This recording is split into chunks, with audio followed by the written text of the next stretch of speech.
Padilla! Ayan.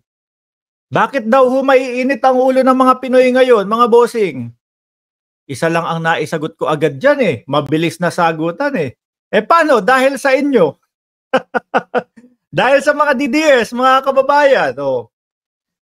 Biruin nyo ba naman, umpisahan ni Bato ng, yung hearing niya dun sa Pidea-Lex na yun, mga bossing. Sumunod, yung paglo-lawyer nitong mga to, ng mga DDS, kay Kibuloy. At sino pa ba? Dating Pangulong Duterte, dahil po sa DDS. Kaya maiinit ang ulo ng mamamayang Pilipino ngayon. So ito naman po mga kababayan, yung sinabi, ni Binoy Padilla on attempt to arrest Kibuloy. Let's not be violent, hot-headed. Parang yung mga fans ni Kibuloy yung mainit ang ulo doon Ano po mga bossing? Kasi sa nakikita ko, Binoy, umiinit ang ulo ng mamamayang Pilipino dahil sa hindi paggalang at respeto ni Kibuloy sa Senado, sa Kongreso at sa batas ng Pilipinas. At dahil din sa inyo, sa pagtatakip nyo kay Kibuloy. Grabe mas kinakampihan nyo. Walang kaibigan pero pagdating do sa prayer rally nila doon, hindi ko po makakalimutan, mga kababayan. Ang pagiging kaibigan o pagkakaibigan namin, pinapahiram ako ng helicopter, binibigyan ako ng libreng airtime doon sa SMNI, nahahalata ng mamamayang Pilipino yung mga bulok ninyong estilo. Karamihan nga ng sinabi ng Pilipino, ayun, nabudol mo daw kami. Sabi ko, ako, oo.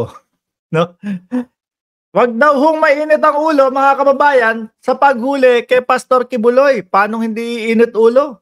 Alam nyo ng wanted, alam nyo ng hinahanap ng batas. Kayo, hindi nyo pa makonbinse na lumabas. Ang ginagawa nyo pa, yan, depensahan pa. Paano naman yung mga nagrereklamo na sila ay nasa laulan ni Kibuloy? Di ba po, Sir Ed Reyoma TV? Salamat po sa inyong super sticker. Di ho ba mga kababayan, talagang mag-iinit na ulo ng Pilipino do sa mga nakikitang mga ginagawa nitong mga ito Talagang mag-iinit ang ulo ng Pilipino dahil doon sa pastor nilang pinagtatanggol, hindi marunong sumunod at hindi marunong rumespeto sa batas ng Pilipinas, mga bossing. Tapos dadaanin, maglalabas ng voice message. Sasabihin, bahala na ho kayo sa akin. Iiyakin din pala si Kibuloy. Mga kababayan, sabi ni Altomax TV, patakbuhin nyo ulit si Robin kung mag number 1 pa yan. Malabo na yan, mga boss chief amo sir. Kitang-kita huling-huli na po sila, mga kababayan. Na kaya lang pala ito mga nagsenador, para mag-lawyer o mag-abogado kay Kibuloy.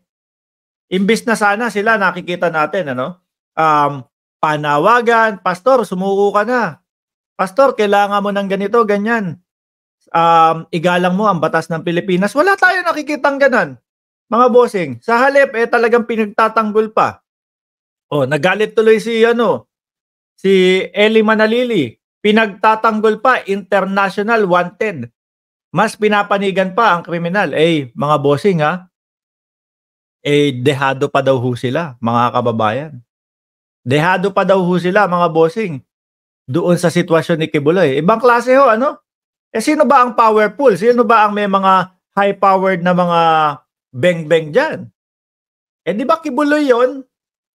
Sino ba ang may mga kapit na dating presidente? Sino ang may kapit na vice-presidente? Mga senador? Di ba lahat nakikibuloy? Paano sasabihin ninyo na lugi pa kayo, ha? Sabi nung iba,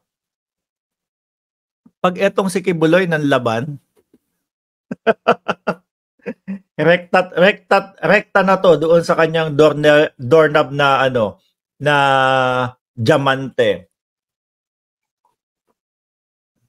Rekta yan sa doorknob na diamante, mga kababayan.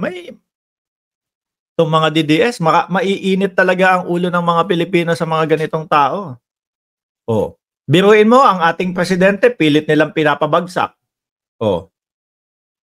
Umabot pa ng Senado sa pamamagitan ni Bato, yung PDEA leak na walang kakwenta-kwenta. O yung mga DDS vlogger naman, sinakyan. Kahit alam nilang, peki lang pala to.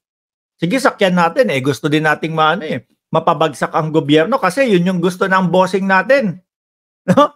Yun yung gusto ng bossing natin na si Duterte. So, sino po ba mga nagkalat dyan na mga vlogger na puro paninira lang po sa ating presidente? Oh, na sumusuporta kay Digong. Si Maharlika, number 1. No. Ay, magagalit si Banat Bay. Siyempre, dapat gusto niya, siya yung number 1, di ba? Maharlika, Banat Bay, o magkakasama ho yung mga yan, mga boss eh. Di ba?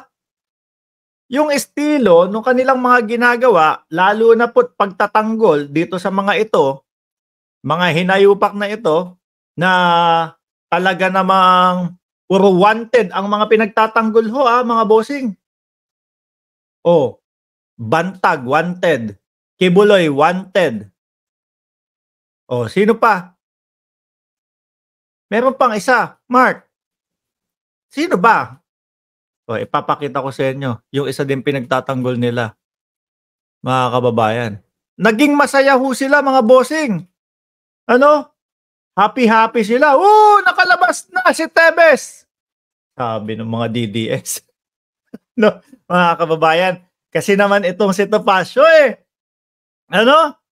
Si Topacio, lawyer na lawyer kung ano-ano pinagsasasabi. Hindi naman pala totoo, mga kababayan. Ayan, huli ulit. Nahuli na ulit, mga bossing. Wala pang 24 oras, huli ulit. Sok pa ulit sa Oblo, mga kababayan. Oh. Sok pa ulit sa Oblo, mga bossing. Kasi, mga kababayan, kahapon ata, nagbalita na, kumbaga, okay na, si Tebes, laya na. No, syempre, inisip natin, ay bakit ganun? Paano naman yung mga haharapin niyang kaso sa Pilipinas? Paano naman yung mga nagrereklamo kay Tebes na yung maraming tinegi, mga bossing, o paano naman si mayor ba? Tama? O governor, si Janice Degamo. Diba? Paano naman yung pamilya nun? Humahanap ng justisya yun.